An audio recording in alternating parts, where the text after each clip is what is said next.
일본 영어 머스터디넷 고혁준 선생입니다.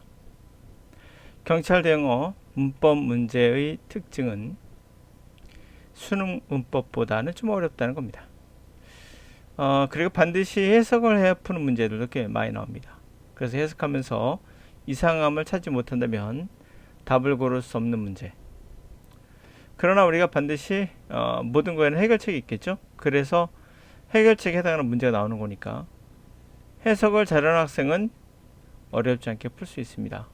해석을 못하는 학생들은 포기하는 게 낫습니다. 자, 문제 같이 한번 보도록 할까요? 2018년도 경찰대 영어를 보면서 문법 문제가 어떻게 나오나 한번 생각해 보세요. 시작해 보겠습니다. 먼저 1번 같은 경우는 have involved가 했을 때 제가 봤을 때는 시제 문제예요. could have pp가 맞느냐? 조동사에다가 have pp 붙이면 바로 과거가 되죠. 그럼 과거인지 현재인지 어떻게 맞출 수 있느냐? 시간에 관련된 어제, 내일, 미래 그런 거 전혀 없습니다. 결국 뭐죠? 해석을 통해서 시제가 맞는지 확인해 보란 거예요. 첫 번째는. 두 번째 문제 봤을 때는 역시 이건 구조 문제 같아요. s가 붙어서 목적어 있는 거 보이니까 이게 동사인데 동사가 맞니? 라고 묻는 것 같고 역시 해석을 해 봐야겠죠. 세 번째 같은 경우는 뭐 이게 나온 건데 대절이 맞느냐? 그걸 묻는 거라 보여집니다. 네 번째는 뭐 what 관계사로 딱 집어줬고요. 다섯 번째는 have me 뭐 구조도 뭐 어떤 의미든 정확히 알 수는 없으나 살펴보라는 얘기죠. 가보도록 하겠습니다. 자, 비교가 없다는 거. 자연의 상태에서 비교할 게 없어. 그것이 루소에게는 중요했다는 거예요. 뭐라 주장하면서 생물체인데 지속적으로 관계하지 않고 그렇죠? 계속적인 관계 없이 살아가는 생물체라면 어떨까요? 그런 생물체 아직도 그런 정신, 마인드, 마음 다 좋아요. 그런 마인드를 진화시켰을 수 없겠죠. 과거 맞죠? 네, 그래서 맞습니다. 지속적인 그런 관계가 없다면 그 생물체는 당연히 어떻게 했어요? 마음이라는 것을 진화시켰을 수 없었을 것이다. 과거가 되겠죠, 당연히. 그 마음은 뭐냐? 우리를 사람이 있죠. 사람이 우리를 랭킹을 올려준 그러한 데 필요한 놈이었죠. 그래서 루소는 그렇게 주장하면서 두 가지 위대한 결론을 도출하는데요. 첫 번째가 자연이 불평등하다는 거죠. 누구는 육체적으로 더 뛰어나고 누구는 노래를 더 잘하고 누구는 또 지능이 뛰어나거나 이러한 자연에는 불평등이 있죠. 그런 것이 중요하다는 겁니다. 단지 그 특징이 우리가 우연하게 소유하게 된 그 특징이 우리들에게 존경과 칭찬과 양적 가치, 질적 가치, 다른 사람 눈에 봤을 때 이런 것들을 얻어다 주니까 자 어때요? 왼절에서 얘가 주어고요. 해석해보니까 얘가 꾸며주고 있는 거죠. 우리가 어떤 특질? 우리가 소유하고 있는 인간이 소유하고 있는 우연하게 소유하고 있는 그런 특질이 그러니까 단순히니까 S 맞죠? 우리들에게 존경과 칭찬도 주고 양적 가치와 질적 가치도 다른 사람의 눈에 그런 것들도 얻어다 줬거든요. 그때는 정말 의미가 있어지는 거죠. 그 자연적 불균형이. 두 번째 결론은 뭐라고 도출했냐면 자연의 인간은 또 자연 인간만이 거짓이 없다는 거죠.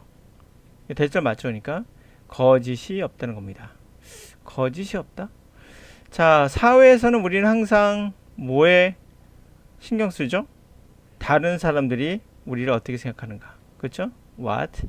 딱 맞죠? 우리를 생각하는 것을 우리는 관심을 갖죠. 그리고 우리는 모티브를 받아요. 뭔가가 우리에게 honor, 명예를 주거나 다른 사람들로부터 존경을 주고 얻어다 줄 수 있는 것들을 하려고 합니다. 그렇도록 모티브를 받죠. 자, 그것은 또 어떤 지점까지 이르게 되냐면 우리가 우리 자신을 느끼기에 우리 자신의 의미를 두는 거죠. 어떤 의미가? 그 의미는 그런 인상, 다른 사람이 우리에게 갖고 있는 나에게 갖고 있는 인상으로부터 나의 의미를 둬요. 나의 존재 의미는 바로 다른 사람들이 나에 갖고 있는 인상 거기에서 나온다는 그 정도까지 들어갑니다. 역시 인간은 앞에 나온 대로 그렇죠? 예, 지속적인 그런 관계가 없으면 우리의 어떤 정신 세계는 진화가 되지 않았겠죠. 그걸 보여주고 있는 내용이네요.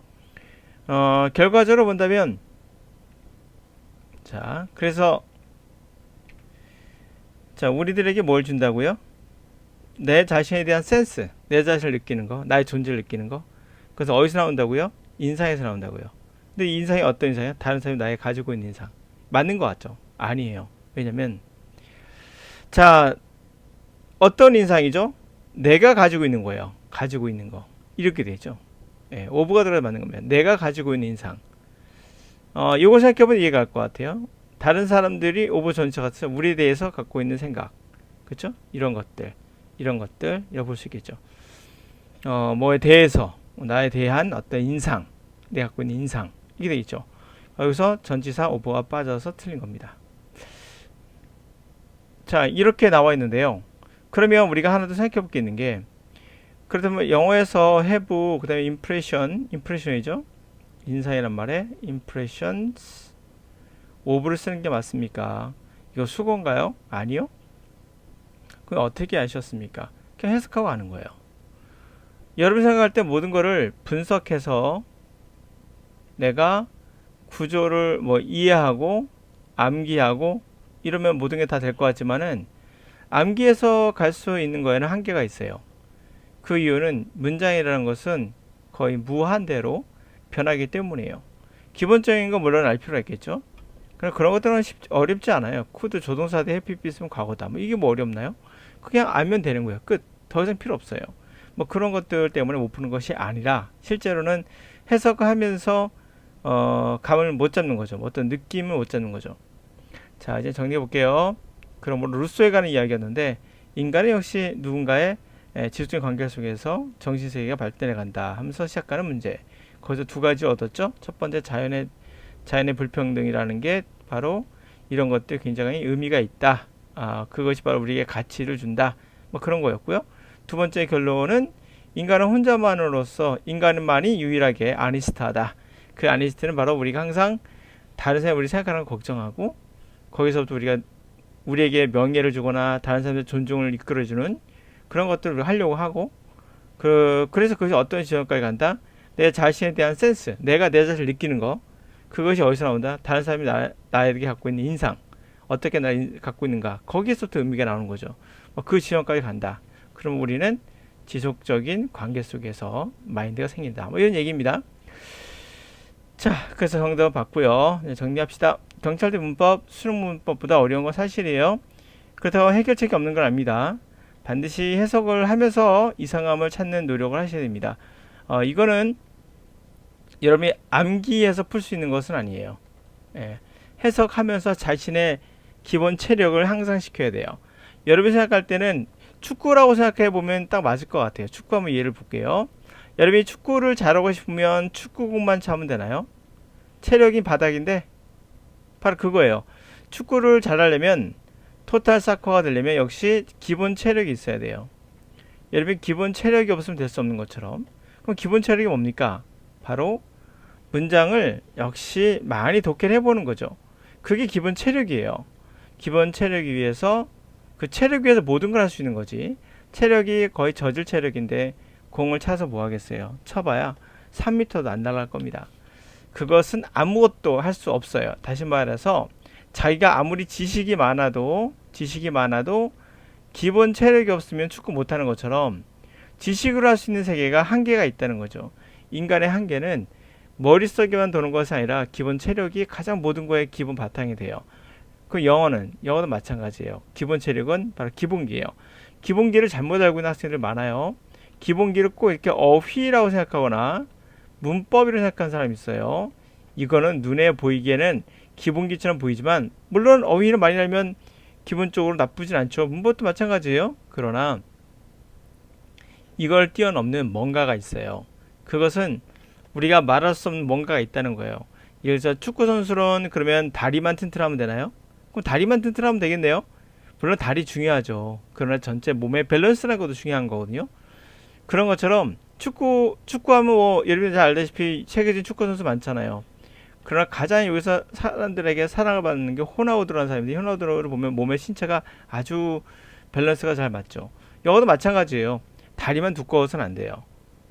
예, 반드시 밸런스가 맞아야 돼요. 그 밸런스는 뭐예요? 단어 암기나 문법 암기를 통해서 결코 도달할 수 없는 영역이에요. 그래서 여러분 중에 누구라도 영어 공부하면서 단어 암기하거나 문법 공부하면서 내가 영어를 기본을 쌓고 있다면 그거 잘못된 거예요. 물론 이거에 대한 이야기는 있어요. 여러분 가르치는 강사분들, 영어 강사분들이 기본이라고 하면서 커리큘럼을 짜잖아요. 기본 그다음에 뭐 실력 따지고 그다음에 이제 뭐 실전 이렇게 나눌 때 기본에 꼭 어휘와 문법을 집어넣는 강사들 많거든요. 예, 그분이 잘못된 거예요. 그분이 잘못 가르치고 있는 거예요. 영어의 기본은 어휘 문법. 축구에 다리만 튼튼하면 된다. 똑같은 이야기. 축구 잘하려면 다리만 튼튼하면 돼. 그러면 야구 잘하려면 팔만 두꺼우면 되겠네요. 지금 말 이해 가시나요? 바로 그거예요. 그럼 수영 잘하려면 두 팔하고 두 발만 튼튼하면 되겠네요.